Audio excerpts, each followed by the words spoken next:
Hello and welcome.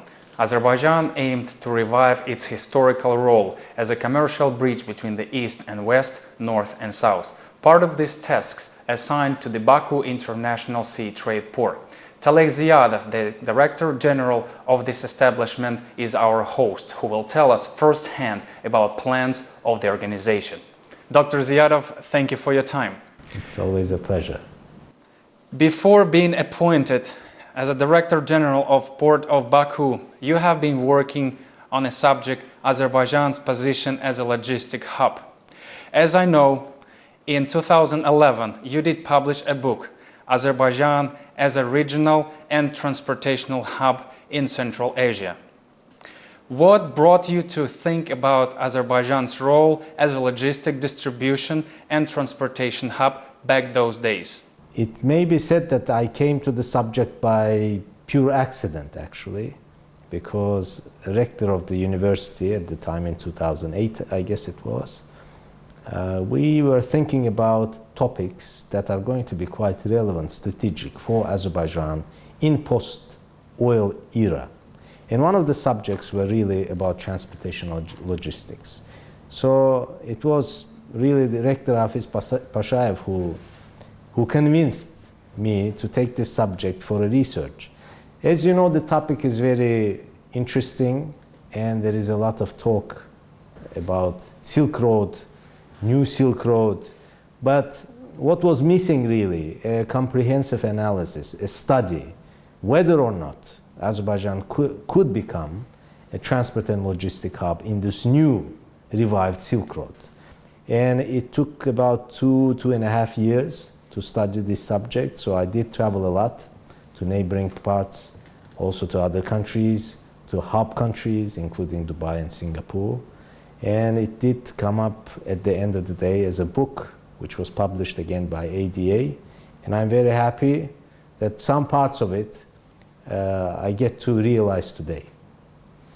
So far I understand that subject in ADA University become as an idea for the port slogan today, your port, your hub in Eurasia. In Central Eurasia.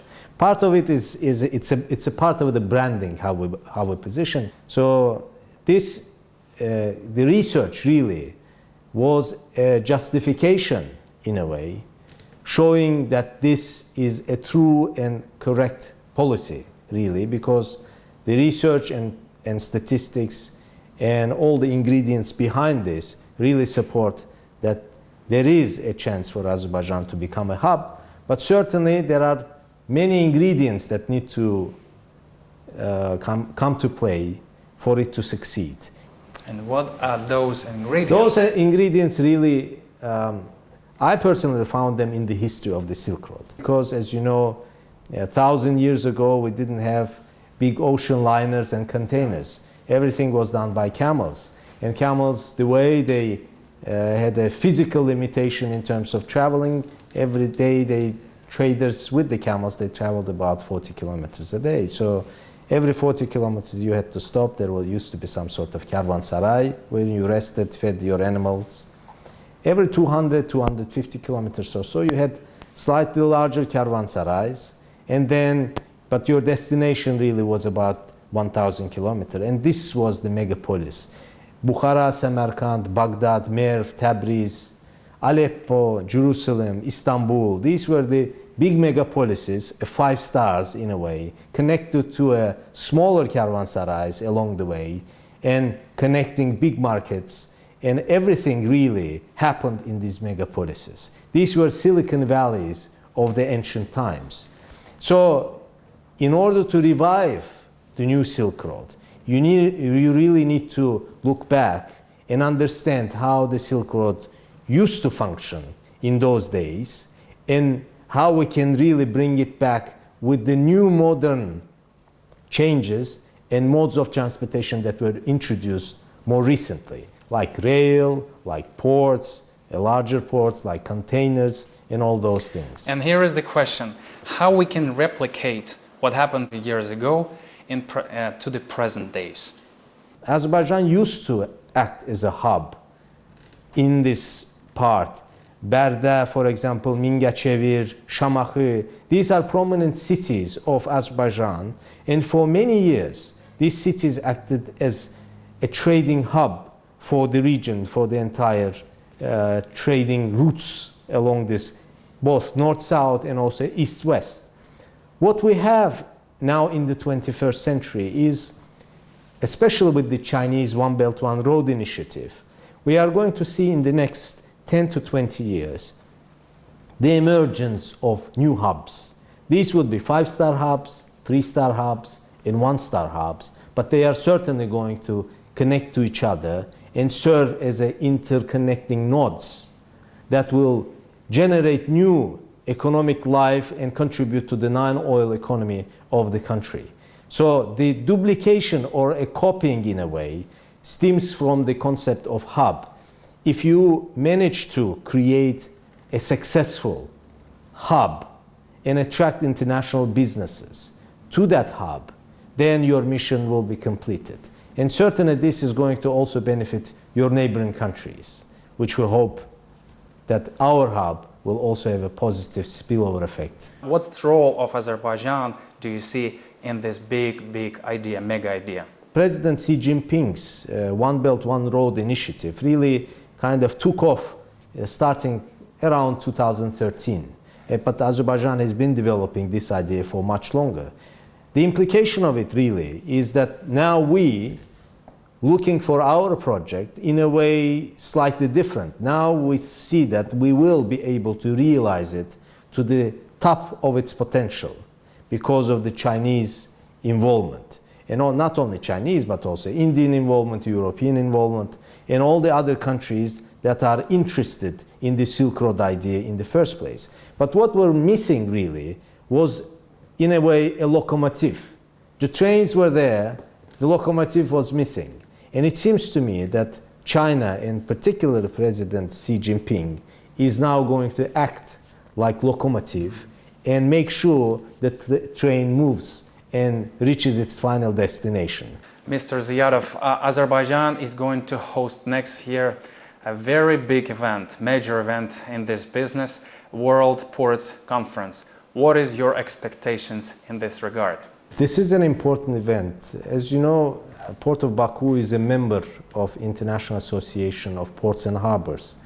This is a large international organization that is host of members from around the world. These members are primarily ports and also associated businesses that work with the ports. And more than 300 members out of about 90 countries gather every year in various countries to discuss issues related to new technologies, know-hows, innovations in the port business. And it's an honor for us to host the next year, 2018 World Ports Conference in Baku. It's going to be in May of 2018. And all the ports from around the world are going to gather in Baku. This also signifies the importance of Baku and the attention and interest of international businesses, ports and associations to Baku and Azerbaijan in particular. And as you know, with the One Belt, One Road initiative now, our subject has become much more interesting. So we look forward to hosting all these guests and discussing quite innovative and interesting, having interesting discussions next year. Tell us about the advancement of the three-phase construction works of the new port in Alat. As you know, traditionally, Port of Baku used to be probably the only and the ancient port in Baku. And what we see really in downtown, it's also what we refer as old Port Baku. And where we are moving, it's going to be the new Port of Baku in Alat. The construction is going in 3 phases, but the most important part is the current first phase, which is planned to be finished primarily by the end of this year. Most of the construction on infrastructure will be completed, with the remaining maybe a building or 2 that will be finished by the summer of the next year. So, but then the second phase and the third phase that will be opened for the investments from the international parties or from private companies as well. The first phase really going to generate about 15 million throughput capacity port, which is, for the time being, it's a good capacity in terms of that it will be handling enough cargo that exists.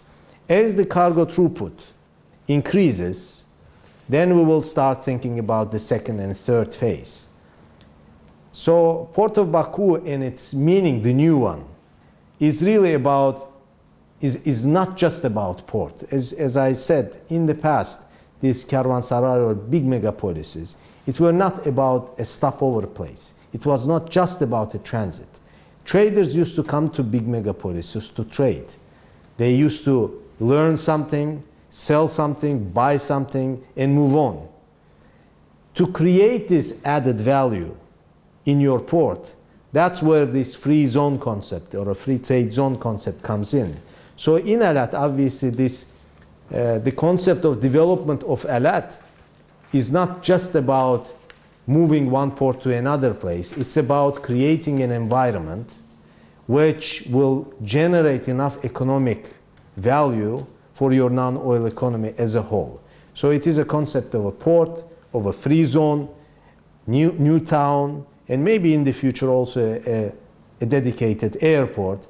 And when you put all these two things together, you have a very interesting project that an international business really would want to invest in. I'd like to, you said something about creating a free trade zone, and I'd like to stretch our attention on the creation of that zone. How this economic zone is advancing now? So as you know, last year in March, Mr. President signed a decree, and together with the Ministry of Economy, Port of Baku, we have been working on making sure that all the preparation works for establishment of this zone is done properly.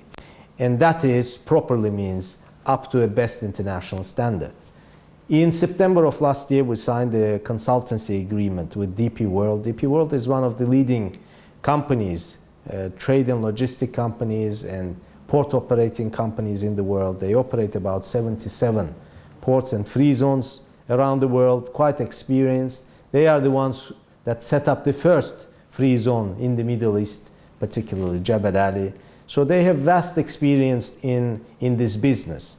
And that was the reason why we kind of invited DP World to consult us on creation of this zone. We are not setting up a zone that is in the past. We are not setting up a zone that is for the today. We are setting up a zone that is for the future. So what that zone might be and what sort of services may be provided in this zone have to be thought very carefully with the existing conditions around the free zone concepts from around the world. So we think that what we have come up with is quite unique, and that's going to have a far-fetched implications for the economy of Azerbaijan. I have a question. You said before, with caravansarais, people were coming from different hubs, sort of speak, at that time. They've been exchanging ideas, goods and commodities, and other things. And creating free trade zone, it's not something new, but it's going to be implication with special new modern ingredients. And what are those ingredients you are trying to right now to develop in this free trade zone, and who is involved in that? What agencies, entities, companies, organizations are involved in this? I think the key in this, you know, the world has seen a number of free zones, special economic zones, but only very little part of it really succeeded. And I think what we have is we have a package that has a very high chance of succeeding. And the reason for that is simple, because we have looked at the best practices from around the world, and all of them point to one key ingredient that must be there, and it's a legal regime. As you know, Azerbaijan has experienced with the production sharing agreements in the oil sector for some time. This is probably one of the most successful case studies to be presented to any students of political science or political economy. Why? Because the way it was handled, production sharing agreement, and not many young people would not maybe remember that much the conditions of Azerbaijan in 1990s. But in the middle of the war, in the middle of economic crisis, the late leader, Heydar Aliyev, signed a production sharing agreement, and multiple of them actually, what we refer as a contract of the century, in 1994. This was, in my view, it's a revolutionary thought. What we see in this project, we in a way duplicate that model. Production sharing agreement, it's a legal regime, it's a separate legal regime that governs the oil sector. What we have prepared a law, dedicated law for Alat free zone.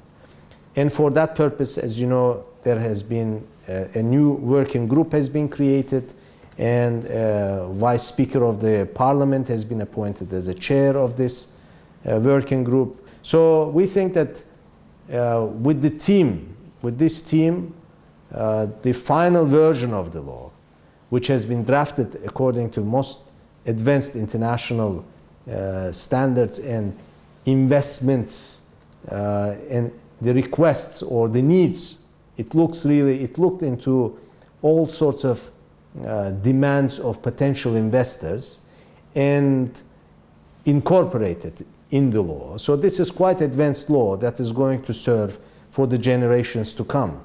And the law is there, and the product is there, the location of Azerbaijan is there. It has very stable political, macroeconomic climate. And in the region, I think we have very high chances of becoming a hub for the entire Eurasia. So this zone is not created for Azerbaijan alone. It is going to serve the entire region, from Iran to Central Asia to Russia to Turkey to Europe. And all the goods that are going to pass by, they most likely to stop in Alat, and additional value adds to be done to it and then re-exported to wherever they go. Azerbaijan's location, what gives the country the best potential to become the Eurasian hub? Because there are many routes from China to Europe, even through Russia or through Kazakhstan. What gives Azerbaijan better possibilities to advance in this initiative which China started, One Belt and Road, comparing to other players? Really, everything boils down to your value proposition. So basically, what do you offer for international business, international companies, for them to choose you as opposed to choose an alternative location? And first of all, your location, macroeconomic, political stability, your relationship with neighbors, your economic ties with the immediate neighbors and also big alliances. All these things act, and they are very important for a choice of international investors when they decide to come and invest for a long term. But the most important part, it's the legal regime, a legal protection that you provide for multi-billion-dollar investors that want to come to you, invest in your country, and stay here for a long term. And I think we have it, and our prepared draft law is going to respond to those challenges. And certainly the political environment, the proven track record of Azerbaijan as a reliable international partner, especially with the oil businesses, are going to be helping Azerbaijan to do it the same in the non-oil sector. So that kind of background of oil is going to play a crucial role now in advancing of the transport projects of Azerbaijan. You know, Azerbaijan is not only a developing country, we are oil-rich developing country. Developing countries have a lot of problems when they develop. Oil-rich developing countries, they have even more problems because they are oil-rich, and how you use your oil money really dictates how the subsequent development is going to be. I'm happy to say that Azerbaijan has wisely used its oil resources, especially when the oil prices went up. Most of the money that Azerbaijan spent was on the infrastructure. Infrastructure is the key for development. Without infrastructure, you can't develop. Without roads, railroads, ports, airports, you can't develop. Any country that relies on the development must have good infrastructure to develop.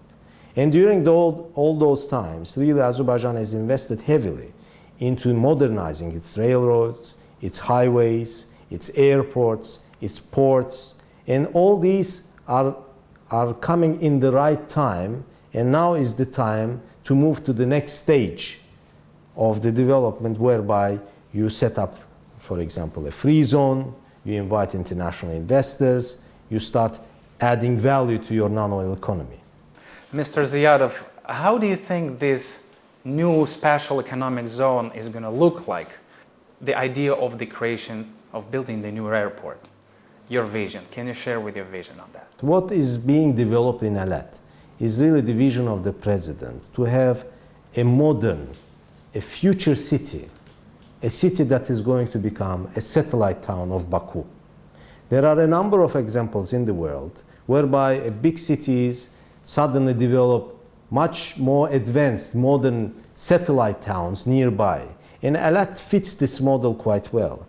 Alat is 65 kilometers south of Baku. It is at the crossroads of major corridors, east, west, and north, south. It has very good kind of land for development. It has very small township now, about 20,000 people, but in the future, out of this development, with the port, with the free zone, with the trade that is going to come into Alat, you will see the emerging new city. And that city is going to be the city of the future. And certainly how we view it, or how that future city must be, really up to an imagination. But I believe it's going to be certainly like a green city, a smart city, and hopefully a healthy city that will make a lot of international visitors want to come and live there.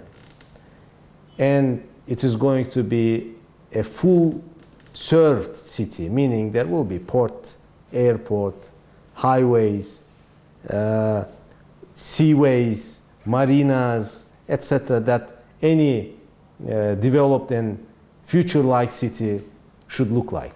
Azerbaijan as a regional financial center, what is the potential for this futuristic idea when port and free trade zone fully be operational? I know it's too far to talk about this, but your vision on that. The notion of too far, or even the notion of futuristic, what it is to be futuristic. If you have businesses and the businesses flourish, they would automatically want to have a good, stable financial institutions to be in place to make sure that they develop further. And I think international financial center, financial institution, banking, etc., these things are going to come along the process, along the way, as we are going to develop the free zone. Because the more companies they come, they would need financing, they would need to use banking sector, they would need to store the money that they earn, and there could be no better place to store your money